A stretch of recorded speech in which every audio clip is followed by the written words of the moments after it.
12వ తారీఖున మన ఎన్డీఏ కూటమి అభ్యర్థి నారా చంద్రబాబు నాయుడు గారు ప్రమాణ స్వీకారానికి ఈ యొక్క ప్రాంగణాన్ని ఇవ్వడం జరిగింది. మేమందరం రైతులు, ఇక్కడ ప్రాంగణాన్ని రైతులు అందరూ కూడా ఇక్కడ మీటింగ్ పెట్టి ప్రమాణ స్వీకారం ఇక్కడ పెడదామంటే అచ్చెన్నాయుడు గారు రాష్ట్ర పార్టీ అధ్యక్షులు, తెలుగుదేశం రాష్ట్ర పార్టీ అధ్యక్షులు చూసి ఈ సైట్ బాగుంది, వాస్తు ప్రకారం ఉందని చెప్పి అడిగితే దాని మీద మేము చాలా సంతోషంగా రైతులందరం ఒకటి ఇవ్వడానికి ముందుకు రావడం జరిగింది. ఇక్కడ రేపు 12వ తారీఖున ప్రమాణ స్వీకారానికి మన జనసేనాని పవర్ స్టార్ పవన్ కళ్యాణ్ గారు రావటం, అలాగే రేపు వస్తున్నారు. అలాగే నరేంద్ర మోడీ గారు మన ప్రధాని ఆయన రావటం మా అదృష్టంగా భావిస్తూ ఉన్నాం.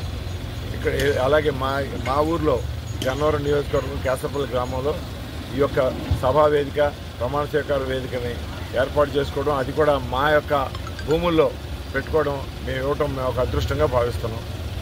ఇది రాక్షస పరిపాలన పోయి రాముడి పరిపాలన వస్తుందని ప్రజలందరూ కూడా చాలా సంతోషంగా ఈ ప్రమాణ స్వీకారానికి ఒక పండగలాగా చేసుకుంటా ఉన్నారు. ఎల్లుండి పాలనాధ్యక్షుడికి జరిగే పట్టాభిషేకానికి గన్నవరం వేదిక ముస్తాబవుతుంది. ఏర్పాట్లు బ్రహ్మాండంగా జరుగుతున్నాయి. మీరు చూస్తున్నారు, రేపు ఈవినింగ్ కల్లా అన్ని ఏర్పాట్లు కంప్లీట్ అవుతాయి. వచ్చిన అతిథులకి Telugu Desam party, Janasena party, BJP party నాయకులకి, కార్యకర్తలకి ఏ పనులు లేకుండా ఏర్పాట్లు జరుగుతున్నాయి. చంద్రబాబు నాయుడు గారి పట్టాభిషేకం కోసం ఈ రాష్ట్ర ప్రజలు గత 2-3 సంవత్సరాల నుంచి ఎదురు చూస్తున్నారు. దానికి వేదిక గన్నవరం అవటం చాలా ఆనందంగా ఉంది. గతంలో చంద్రబాబు గారి వేదనకి, చంద్రబాబు గారి కన్నీటికి కారణం, చంద్రబాబు గారి భీషణ ప్రతిజ్ఞ శాసనసభలో చేయడం కారణం, ఆ రోజు గన్నవరం ప్రజలు ఇచ్చిన మ్యాండేట్ కారణం. అదే గన్నవరంలో చంద్రబాబు గారు మళ్ళీ 4వ ముఖ్యమంత్రిగా, 2 సార్లు ఉమ్మడి రాష్ట్రాన్ని, రెండోసారి విభజిత ఆంధ్రప్రదేశ్ రాష్ట్రానికి ముఖ్యమంత్రిగా ప్రమాణ స్వీకారం చేయడానికి మా గన్నవరం వేదిక అవడం అదృష్టంగా భావిస్తూ, రాబోయే కాలంలో చంద్రబాబు నాయుడు గారికి నన్ను ఈ నియోజకవర్గ ప్రజలు గిఫ్ట్గా ఇచ్చిన పరిస్థితి గెలిపించి, చంద్రబాబు నాయుడు గారు ఈ నియోజకవర్గానికి రిటర్న్ గిఫ్ట్ ఇస్తారు. అది అభివృద్ధి రూపంలో, అభివృద్ధి దిశగా గన్నవరాన్ని పరుగులు పెట్టిస్తారు. ప్రభుత్వం మద్దతుతో చంద్రబాబు గారు ఆశిస్తుంది, లోకేష్ బాబు నాయకత్వం. అలాగే అయోధ్య ప్రజలు శ్రీరాముడు వనవాసాన్ని ముగించుకుని వచ్చినప్పుడు అయోధ్య ప్రజలు బయటకు వచ్చి శ్రీరాముడు పట్టాభిషేకం కోసం ఎలా ఎదురు చూశారో, అలాగే ఈ రాష్ట్ర ప్రజలు చంద్రబాబు నాయుడు గారి పట్టాభిషేకం కోసం ఎదురు చూసిన పరిస్థితి. అది ఎల్లుండి చంద్రబాబు గారి పట్టాభిషేకం, అలాగే ఆంధ్రజాతి కీర్తి పతాక అభివృద్ధి విధాత, అలాగే ఆగిపోయిన అభివృద్ధిని ఇక సాగిపోవాలంటే చంద్రబాబు నాయుడు గారే ముఖ్యమంత్రి అవ్వాలని ఈ రాష్ట్ర ప్రజలు నమ్ముతున్న భవిష్యత్తు రీతిలో భారీ ఓట్ల వ్యత్యాసం ఉంది. అలాగే ఎప్పుడు రాని మెజారిటీ ఇచ్చిన పరిస్థితి. నేను 94 రిపీట్ అవుద్ది, ప్రధాన ప్రతిపక్ష హోదా రాదని వాళ్ళు మీడియా సమావేశంలో చెప్పారు. దానికన్నా ఎక్కువగా మెజారిటీ సీట్లు, మెజారిటీ ఓట్లు ఇచ్చిన ఆంధ్రప్రదేశ్ రాష్ట్ర ప్రజలకి, అలాగే గన్నవరంలో ఎప్పుడూ లేనంత మెజారిటీ ఇచ్చి నన్ను శాసనసభకి ఎన్నుకున్న గన్నవరం ప్రజలకి నమస్కారం తెలియజేస్తున్నాను. నేను ఆ రోజే జగన్మోహన్ రెడ్డి గారికి చెప్పా, గన్నవరం ప్రజలు నాకు అన్యాయం చేయరు, నీ రాజకీయ అపాయింట్మెంట్ నాకు అక్కర్లా, గన్నవరం నుంచి నువ్వు పులివెందు నుంచి శాసనసభకు వస్తావు, నేను గన్నవరం నుంచి శాసనసభకు వస్తాను, శాసనసభలో నేను కలుస్తానని చెప్పాను. నేను చేసిన ప్రతిజ్ఞను కూడా నెరవేర్చిన గన్నవరం నియోజక ప్రజలకి సెల్యూట్ చేస్తున్నాను.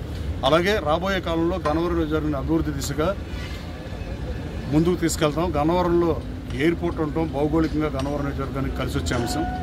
హైవే బారు సర్వాంగ సుందరంగా ఉండే ఈ నియోజకవర్గంలో రోడ్ల విషయం కానివ్వండి, పరిశ్రమలు తీసుకొస్తాం కానీ, మల్లవల్లి పారిశ్రామిక కారిడార్ని డెవలప్ చేయడం కానీ, వీరనగూడు స్ట్రెచ్ డెవలప్ చేయడం కానీ, అలాగే బ్రహ్మలింగేశ్వరం రిజర్వాయర్గా మార్చడం కానీ, ఏలూరు కన్నల మీద రామవరపోడి వెనకబడి వంతెనలు నిర్మించడం కానీ, పోలవరం కుడికాలంలో ఏలూరు కాలువతో అనుసంధానం చేయడం కానీ, ఇలాంటి ప్రజోపకార కార్యక్రమాలని రైతు సోదరుల కోసం, ఆరుగాలం కష్టపడే రైతు సోదరుల కోసం నేను 5 సంవత్సరాలు చాకరీ చేస్తానని మీకు తెలియజేస్తాను.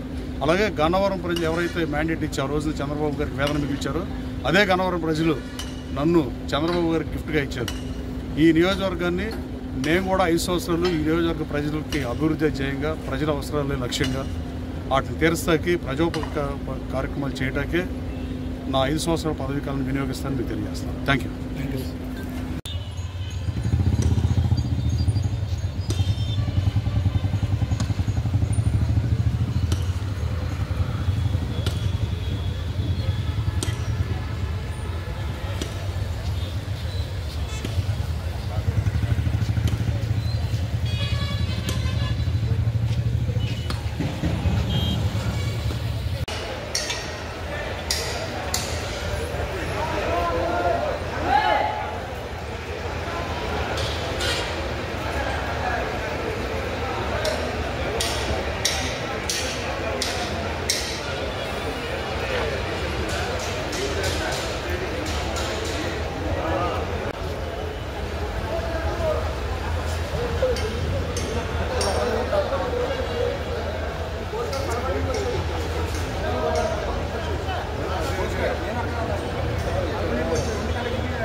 రాలేను.